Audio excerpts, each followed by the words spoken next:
దేవుడు ఆయన కుమారుడైన క్రీస్తును త్రిలోకములో ఉన్న ప్రతి వాని మోకాళ్ళు వంగునట్లు హెచ్చించినాడు.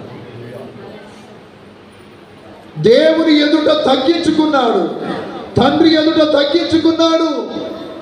ఆ తండ్రి అయిన దేవుడే యేసుక్రీస్తును త్రిలోకములో అధికారిగా నిలబెట్టాడు.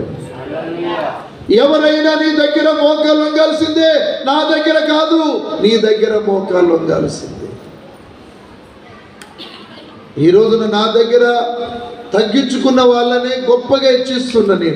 నేను ఆటలో ఒక సాధారణమైన వ్యక్తిని నా మాట విని నేనేం చెప్పినా చేస్తుంటే వాళ్ళ కొరకు నేను ఏదైనా చేసి సర్వం వాళ్ళకి అప్పగించి అంత కూడా వాళ్ళని చూసుకునేటట్టు నేను ఎందుకు చెప్పగలుగుతున్నా? నీవు ఎంతమంది ఎదుడు తగ్గించుకుంటావో వాళ్ళందరూ నిన్ను హెచ్చిస్తారు. అంటే అలాగనే మనం చదువుకున్నట్లయితే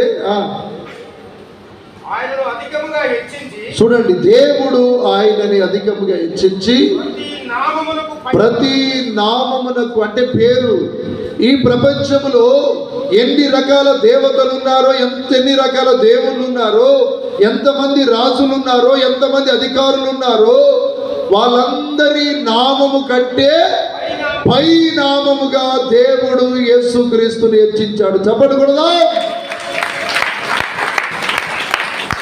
హల్లెలూయా. ఈ రోజున చూడండి, అన్ని నామముల కంటే యేసుక్రీస్తు పేరును హెచ్చించాడు. ఆ యేసుక్రీస్తు ప్రభు నామములో రక్షణ, యేసుక్రీస్తు నామములో స్వస్థత, యేసుక్రీస్తు నామములో విడుదల. ఆయన నామానికి ప్రతి వాని మోకాలు వంగాల్సిందే.